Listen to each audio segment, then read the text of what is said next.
It's an old building, more than a wooden shed. In 1812 we gathered there, that's what the historian said. Well, they succeed in rebuilding our markets to serve us like before, or drop the ball and waste our time and make us wait some more. I guess I'll give Frank a pass this time, but really, dude, all carb diet. No wonder you're sick. The road fight in Fells Point was a battle of about a decade long against a highway through the neighborhood that was going to go east and west through Baltimore. Anyway, I know Dean Criminal knows a lot about the road fight thing, but I feel like I need something else. Maybe something from somebody who was there? Huh. I haven't seen one of these in a while. Fells Point, 1975. Let's see what this is about.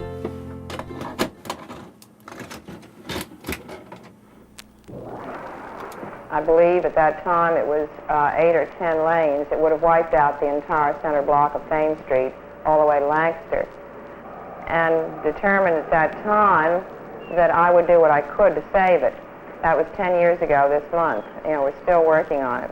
Lou Fisher was one of the founders of the Preservation Society and its first board president. And they had started closing some of the houses, and Barbara Mikulski got her gang together, and they stopped it. It would have been criminal to let that thing get ripped away. And I remember Barbara Mikulski.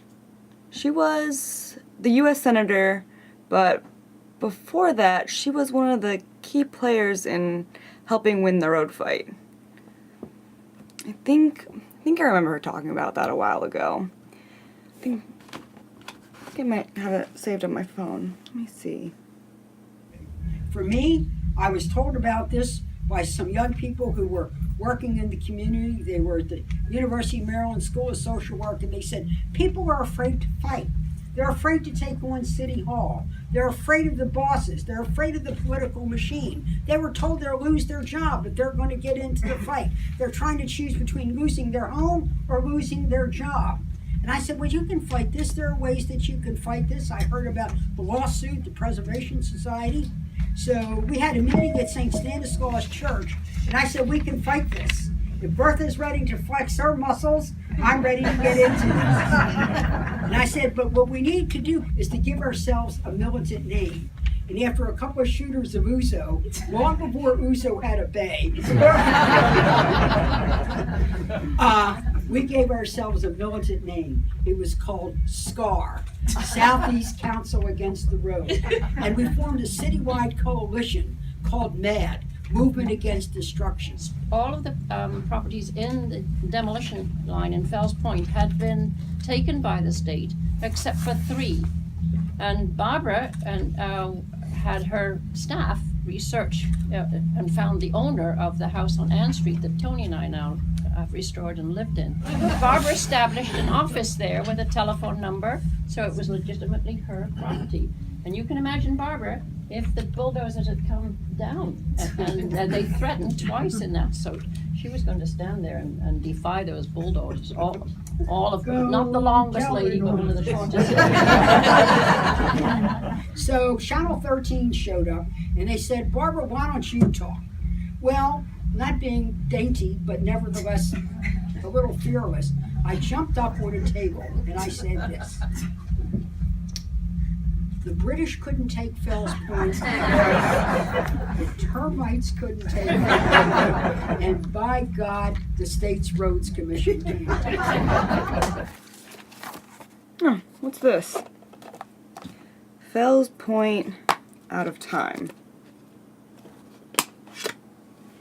Oh, that's Bob Eney.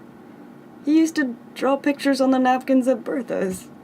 And Dr. Murtaugh, who had been named keeper of the National Register that had just been established in this country, he came to Fells Point and talked to us and explained to us how we get on the National Register what it could do for us.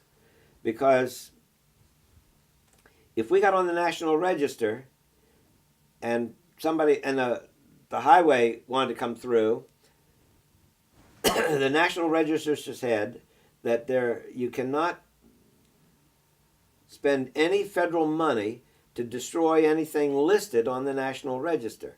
And that would have been stopping the highway. We did manage to get on the National Register. Ann Parrish, who worked for Agnew, she took the forms that we had filled out. She took it to Agnew, and he sent them over to Dr. Garvey at the Department of Interior. And in 3 days, we were on the National Register, and the city of Baltimore went crazy. What's this? Johns Hopkins. I can't believe that's his real name.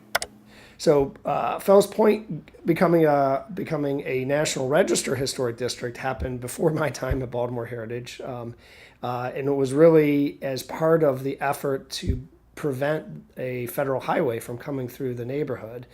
The listing on the National Register got it federal protections so that the highway planners had to prove that there were no other feasible alternatives to building the highway other than going right through Fells Point. And of course, there were other feasible alternatives. Now we know them as the tunnels that go underneath the harbor for Interstate 95. But the creation of the historic district, and it was one of the first in the country, I believe it was one of the first 2 or 3 in the country, first neighborhoods to get listed on the National Register of Historic Places.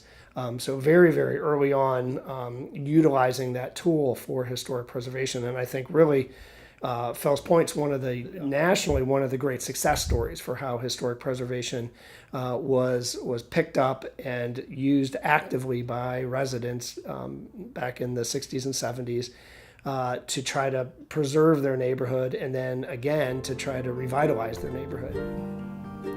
Seems like a lot of people in the past fought really hard to keep Fells Point alive, yet the North Market is shut down and the South Market isn't what it used to be.